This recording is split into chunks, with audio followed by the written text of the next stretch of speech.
부산 한성교회 오늘의 밥 시간입니다. 5월 2일 금요일 오늘의 밥은 시편 119편 17절로 32절 말씀입니다. 주의 종을 후대하여 살게 하소서. 그리하시면 주의 말씀을 지키리이다. 내 눈을 열어서 주의 율법에서 놀라운 것을 보게 하소서. 나는 땅에서 나그네가 되었사오니 주의 계명들을 내게 숨기지 마소서. 주의 교리들을 항상 사모함으로 내 마음이 상하나이다.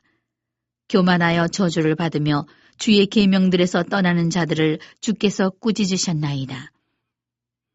내가 주의 교훈들을 지켰사오니 비방과 멸시를 내게서 떠나게 하소서.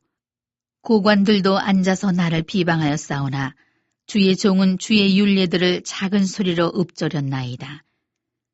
주의 증거들은 나의 즐거움이요 나의 충고자니이다.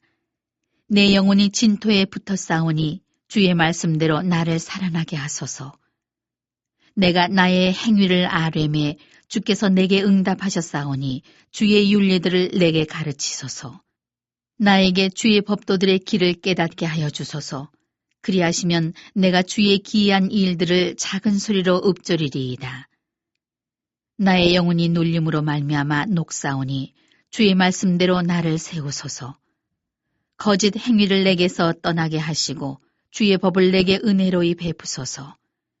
내가 성실한 길을 택하고 주의 규례들을 내 앞에 두었나이다. 내가 주의 증거들에 매달려 싸우니 여호와여, 내가 수치를 당하지 말게 하소서. 주께서 내 마음을 넓히시면 내가 주의 계명들의 길로 달려가리이다. 오늘 본문 17절에는 주의 종을 후대하여 살게 하소서, 18절에는 내 눈을 열어서 주의 율법에서 놀라운 것을 보게 하소서. 후대하여 달라는 것은 잘 대해 달라는 것이죠. 하나님께서 우리를 잘 대하시는 것이 무엇입니까? 복을 주시는 것이죠. 복 중에는 이 세상에서 잘 되고 건강하고 부자 되고 또 잘 먹고 잘 사는 것도 복입니다. 그런데 복 중에 복은 영의 눈을 뜨는 것입니다. 그래서 후대해 달라고 하면서 바로 내 눈을 열어 주의 율법에서 그것도 놀라운 것을 보게 해달라는 것입니다. 저와 여러분이 영안이 열리고 하나님의 율법, 하나님의 법을 볼 수 있기를 축복합니다. 우리가 영의 눈으로 하나님의 나라와 하나님의 법을 보지 못하면 정말 신앙생활이 고달픕니다. 힘듭니다. 우리 신앙생활이 만만한 게 아닙니다. 세상 종교처럼 빌고 빌어서 신에게 또 정성을 바쳐서 잘 되는 것이 하나님의 나라의 원리가 아닙니다.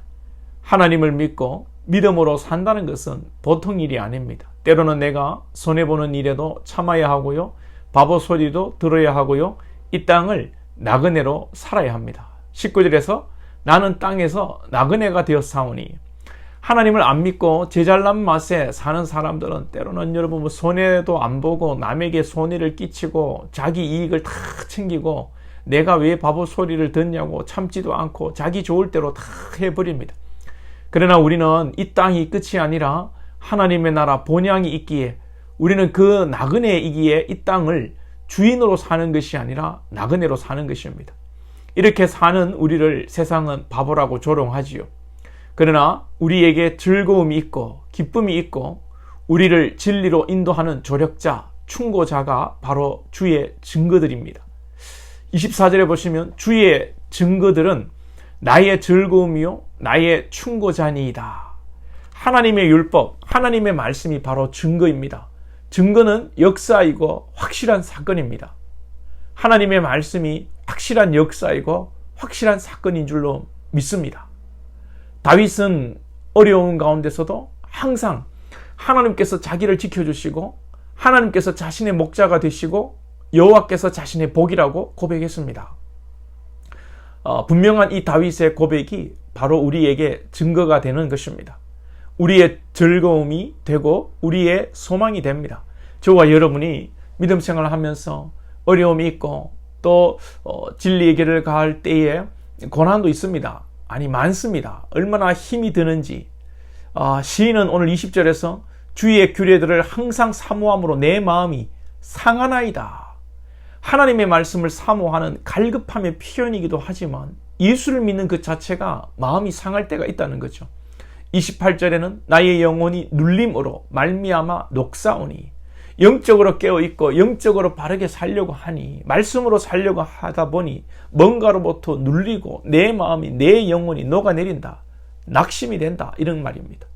여러분들도 어떤 사람으로부터 또 어떤 상황으로부터 마음이 상하고 마음이 녹아내리는 상황을 경험하실 것입니다. 그러나 다윗에게 사울이 있었고 골리앗이 있었지만 하나님은 분명히 사울로부터 골리앗으로부터 다윗을 지켜주셨습니다. 분명히 하나님께서 우리를 지켜주시고 우리에게 은혜를 주실 것을 믿고 즐겁게 신앙생활 할 수 있기를 축복합니다. 그리고 하나님의 말씀은 우리에게 충고가 됩니다. 우리가 말씀의 눈을 뜨고 말씀을 받을 때에 이 말씀이 잘못된 길로 가고 있는 우리, 죄를 짓고 있는 우리에게 충고가 됩니다. 그리고 이 중요한 것은 이 충고를 받고 우리의 삶이 돌이켜진다는 것이 중요합니다. 어제도 말씀을 드렸습니다. 우리가 바른 길을 감으로 복을 받는 것이 아니라 우리가 이미 복을 받은 자로서 복을 받은 자는 하나님의 선하신 인도하심을 따라 바른 길을 가게 되어 있다는 것이죠. 그래서 복을 받은 자의 모습은 먼저는 하나님의 말씀에 소망을 두고 믿음으로 나아가는 것입니다. 우리의 소망은 말씀입니다. 31절에 내가 주의 증거들에 매달려 싸우니, 시인은 하나님 말씀에 이렇게 말씀하지 않았습니까? 말씀에 매달리는 겁니다. 이렇게 말씀하셨는데 하나님 말씀대로 해주십시오, 이런 뜻이죠. 우리도 이것이 소망이어야 하고 이것이 하나님에 대한 기도의 한 모습이어야 합니다. 우리가 하나님께 기도할 때 회개 기도도 하고 다른 사람을 위한 중보 기도도 하고 여러 기도의 모습들이 있지만 기도 중에 또 중요한 기도 중에 하나는 말씀을 붙들고 증거를 붙들고, 하나님 말씀에 이렇게 나와 있지 않습니까? 하나님 약속하셨잖아요. 하나님의 언약을 붙들고 하나님의 말씀을 붙들고 기도할 때에 우리 하나님은 꼼짝 못 하십니다. 하나님이 꼼짝 못 하신다는 표현이 좀 불경스럽지만 하나님께서 원하는 것이 바로 이것입니다. 우리가 말씀 안에서 기도하고 말씀으로 기도하고 또 말씀대로 사는 거죠. 하나님께서는 우리가 말씀을 붙들고 살고 말씀대로 기도하고 말씀으로 하나님과 교제하는 것을 하나님은 기뻐하십니다. 말씀을 붙들고 또 말씀이 여러분들을 붙드는 신앙 될 수 있기를 축복합니다.